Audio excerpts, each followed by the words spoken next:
పిఠాపురం నియోజకవర్గం మల్లం గ్రామం చెందినటువంటి పల్లపు సురేష్ ఇటీవల విద్యుత్ షాక్తో చనిపోవడం జరిగింది.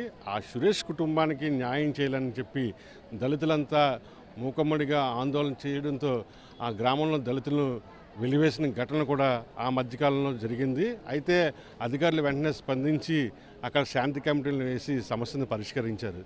కానీ ఎవరైతే మృతుడు పల్లపు సురేష్ ఉన్నాడో అతను జనసేన పార్టీలో చాలా క్రియాశీలకంగా వ్యవహరించేవారు. గత ఎన్నికల్లో పవన్ కళ్యాణ్ గెలవాలని చెప్పి కూడా సురేష్ గ్రామంలో చాలా ఎంతో వర్క్ చేసిన పరిస్థితి అయితే ఉంది. ఈ నేపథ్యంలో ఆ కుటుంబం కూడా పవన్ కళ్యాణ్ ఇటీవల పిఠాపురంలో పర్యటించినప్పుడు ఆ గ్రామస్తుని ఎంతో ఆశగా ఎదురు చూశారు. కానీ పవన్ కళ్యాణ్ మళ్ళా ముఖం చూడకుండానే తిరిగి వెళ్ళిపోవడం జరిగింది. ఈ నేపథ్యంలో సురేష్ మృతితో ఆ కుటుంబం అంతా కూడా రోడ్డును పడ్డ పరిస్థితి అయితే ఉంది. వీరంతా కూడా ఇవాళ కాకినాడ కలెక్టరేట్కి వచ్చారు. ఇక్కడే కలెక్టర్ని కలిసి తనకి ఏదైనా ఒక ఉద్యోగం ఇప్పించాలని చెప్పి ఆమె ఒక ఫిర్యాదును కూడా రాసుకుని రావడం జరిగింది. ప్రస్తుతం మనతో ఆ కుటుంబ సభ్యులు ఉన్నారో వారితో మాట్లాడే ప్రయత్నం చేద్దాం. చెప్పండి, సురేష్ మృతి తర్వాత ఈ కుటుంబం పరిస్థితి ఏంటి? సురేష్ మా తమ్ముడండి. తమ్ముడు చనిపోయాడు. మరి భార్య, ఇద్దరు పిల్లలు, అమ్మ నాన్న అనాథలు అయిపోయారండి. వాళ్ళు మరి వాళ్ళని ఆదుకోవడానికి ఎవరో ముందుకు రాలేదు ఇప్పుడు వరకును. గవర్నమెంట్ తరఫున రావాల్సిన ఏమన్నా రాయితీలు ఏమన్నా ఉంటే మా తమ్ముడు భార్యకి పిల్లలకి ఏమన్నా రావాల్సినవి ఉంటే ప్రభుత్వం తరఫున ఇప్పించి ఆ పిల్ల చదువుకు తగ్గట్టుగా ఏదైనా గవర్నమెంట్ ఉద్యోగం ఇస్తే ఆ ముసలోళ్ళని పిల్లల్ని పోషించుకుంటూ ఏదో వాళ్ళ జీవనం సాగిస్తుందండి. చనిపోయిన వాడిని ఎలాగ తీసుకురాము. పైగా మా తమ్ముడు జనసేన కార్యకర్త అండి. జనసేన కార్యకర్త చనిపోతే పక్కనే ఉన్న పిఠాపురం వచ్చిన పవన్ కళ్యాణ్ గారు రచ్చబండ కార్యక్రమానికి వచ్చి శంకుస్థాపన చేసి వెళ్ళిపోయారు. కానీ కార్యకర్త చనిపోతే కనీసం 3 కిలోమీటర్లు వచ్చి కార్యకర్త చనిపోయాడు అయ్యోనే ఆ కుటుంబానికి భరోసా ఇవ్వలేదండి. కనీసం కుటుంబాన్ని పరామర్శించలేదండి. ఎక్కడో కావల్లో ఎక్కడో చనిపోతే, బోర్డర్లో ఎక్కడో చనిపోతే వాళ్ళ దగ్గరికి వెళ్ళి 50 లక్షలు ప్రకటించి అంటే మీ కార్యకర్తనండి లేకపోతే మీ క్యాస్ట్ అనండి, మేము ఎస్సీ వర్గీకరణ అండి, ఏంటండి న్యాయం ఇది? ఎక్కడో ఏనుగు తొండంతో కొడితే శ్రీకాకుళం వెళ్ళి 25 లక్షలు ప్రకటించారు. సింహాచలంలో గోడ కూలిపోయి చనిపోతే 25 లక్షలు ప్రకటించారు. అంటే మీ కమ్యూనిటీ అనండి అది? అంటే మేము ఎస్సీ కులానికి చెందిన వాళ్ళమన్నా? మీ యొక్క నియోజకవర్గంలో మీ యొక్క క్రియాశీలక సభ్యుడిని కుటుంబాన్ని పరామర్శించలేదంటే ఎంతవరకు న్యాయం ఒకసారి ప్రభుత్వం ఆలోచించాలండి ఇది. మరి ఇప్పుడైనా డిప్యూటీ సీఎం గారు స్పందించి వాళ్ళకి తగిన న్యాయం చేసి ఆ కుటుంబాన్ని పరామర్శిస్తారని మేము ఎంతగానో ఆశపడుతూ ఉన్నామండి. ప్రస్తుతం మనీ ఉంది. అమ్మ, సురేష్ చనిపోయిన తర్వాత మీ కుటుంబ పరిస్థితి ఏంటి, ఎట్లా ఉంది? చాలా పరిస్థితి తీవ్రంగా ఉందండి. నా బిడ్డలు పోషించుకునే దారి లేదండి. తన తీస్తే పోషించుకునే విధానమేనండి. నా భర్త పోయిన తర్వాత నాకు పిల్లలకి కానీ నాకు కానీ నా అత్తమామలకు కానీ ఏ దారి లేదండి. నా బిడ్డలు చదువుపోయిందండి. నేను ఉండడానికి కూడా ఇల్లు లేదు. నా పరిస్థితి చాలా దీనంగా ఉందండి.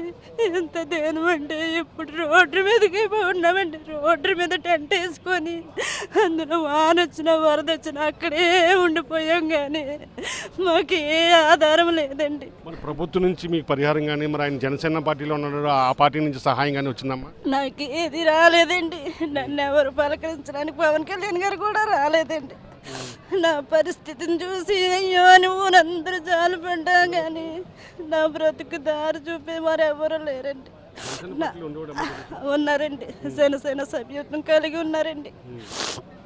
అక్కడికి వచ్చి రానే లేదండి. ఆ జనసేన పవన్ గారే దగ్గరలోకి వచ్చాడు, మమ్మల్ని పరిచింతాడు, ఈ టెంట్లో ఉన్న వాళ్ళని కొంత ఆదుకుంటాడని ఎంతో ఆశించామండి. ఆశించినా రాలేదండి. ఎదురుదని చూసాము. ఇప్పుడు టెంట్ వేసుకుని అందులో బతుకుతున్నామండి. ఆనొస్తే ఎక్కడ ఉండటానికి దారి లేదు, ఇల్లు లేదండి. నా కొడుకు 3 సంవత్సరాలు 4 సంవత్సరాలు అయిందండి పునాది కట్టి. కట్టలాగా అలాగుండిపోయాడు. పునాది కాదండి అన్నారండి జనసేనలోనండి. ఆ పునాది అది భీమిలే వేసాడండి. పునాది కూడా కట్టుకోలేదు.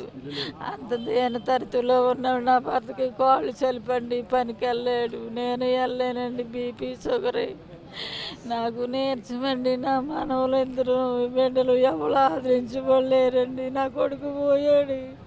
నా కొడుకే పెంచి ఊడండి మమ్మల్ని. అనాథలాగా రోడ్డు మేము బతుకుతున్నాం. టెంట్ వేసుకుని అందులో బతుకుతున్నాం. ఏం చేయలేదు, మమ్మల్ని ఎవరు ఆదుకోలేదండి, పరామర్శించకూడదు. ఎవరు రాలేదండి. చెప్పాయా ఏ పార్టీలో ఉండేవాడు అసలు ఈ దేంట్లో పనిచేసాడు ఆయన? జనసేన సార్, జనసేన కార్యకర్త అండి. ఎవరు మీ అబ్బాయి? సురేష్ అండి, ఏమవుతుంది నీకు? అబ్బాయి అండి, మా అబ్బాయి సార్. అయితే ఇలాగా అతనే కష్టపడి మమ్మల్ని అందరినీ పోషించడం అన్నీ చేసి చూడండి. మీరు గిన్నెలాగా పెద్ద పని చేయలేకపోతున్నాం సార్. మోకలు చలుపులు ఎవరు అన్నీ ఉంటే పోలేనా మనకి దేవుడు ఇచ్చిన కాడికి ఒప్పుకున్న కాడికి వెళ్ళి ఇంకా అంతగా మరి మనం ఏం చేయగలుగుతాం అని అంటే ఈ లోపల ఇల్లు గురించి మేము కాకినాడ పనికి మరి మన మధ్య పిఠాపురం వచ్చాడు కదా, మీరు అనుకున్నారా మా ఇంటికి వస్తారని అనుకున్నాం సార్. అనుకున్నామండి, అనుకున్నాం వస్తారో ఇలాగ పిఠాపురం ఏదో పోగ్రానికి వెళ్ళారు వస్తారో అందరూ అనుకున్నామండి. మొత్తం ఊరూరే అలా చూశారు.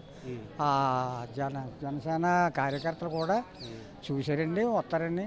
అయితే అప్పుడు వరం గారు తర్వాత వచ్చారండి, ఆయన వచ్చి వెళ్ళిపోయారు. వచ్చి వాళ్ళ గీత గారు వచ్చారండి. అదేంటి అంటున్నాను కదండి, మొత్తం ఒక 5 వచ్చారు సార్. వచ్చి అన్ని ఎలా పనిచేశాడు గత ఎలక్షన్లో పవన్ కళ్యాణ్ కోసం సురేష్? చాలా కార్యకర్త బాగానే చేశాడండి.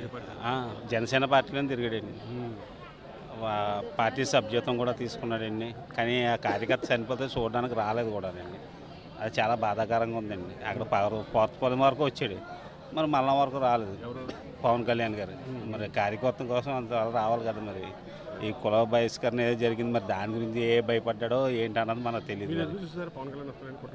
చూసారండి, చూసామండి. పవన్ కళ్యాణ్ గారు చూసామండి, వస్తాడో అని చాలా ఆశపడ్డాం కూడా. టెంట్లు తెప్పించామండి, కుర్చీలు తెప్పించాం. అవి ఇప్పుడు కూడా అలా ఉన్నాయండి ఆ రోడ్డు మీద. నిన్న వర్షం వచ్చిందండి బోరు అని, ఆ వర్షంలోనే అలా కూర్చుని ఉన్నామండి. ఇది మనం చూస్తున్నాము. సురేష్ కుటుంబం ఒకటే ఆవేదన వ్యక్తం చేస్తుంది. జనసేన పార్టీలో ఎంతో యాక్టివ్గా పనిచేసినటువంటి సురేష్ మృతి చెందాడు, మేమంతా కూడా రోడ్డును పడ్డాము. అయితే ఎవరైతే పవన్ కళ్యాణ్ కోసం పనిచేశాడో ఆ పవన్ కళ్యాణ్ వచ్చి పరామర్శిస్తారు, కుటుంబానికి ఒక భరోసా ఇస్తారనుకుంటే ఆయన మళ్ళా ముఖం చూడకుండానే తిరిగి వెళ్ళిపోవడం మాకు బాధ కలిగింది. ఖచ్చితంగా ప్రభుత్వ పరంగా మా కుటుంబాన్ని ఆదుకోవాలి. సురేష్ భార్య మణికి ఒక ఉద్యోగం కల్పిస్తే ఆ కుటుంబం పోషకాహారం కలుస్తుందని చెప్పి కూడా వీళ్ళంతా కూడా ఆవేదన వ్యక్తం చేస్తున్న పరిస్థితి అయితే కనిపిస్తుంది. జర్నలిస్ట్ వెంకటరామ్తో కలిసి కరస్పాండెంట్ రాజు, సాక్షి టీవీ, కాకినాడ కలెక్టరేట్ నుండి.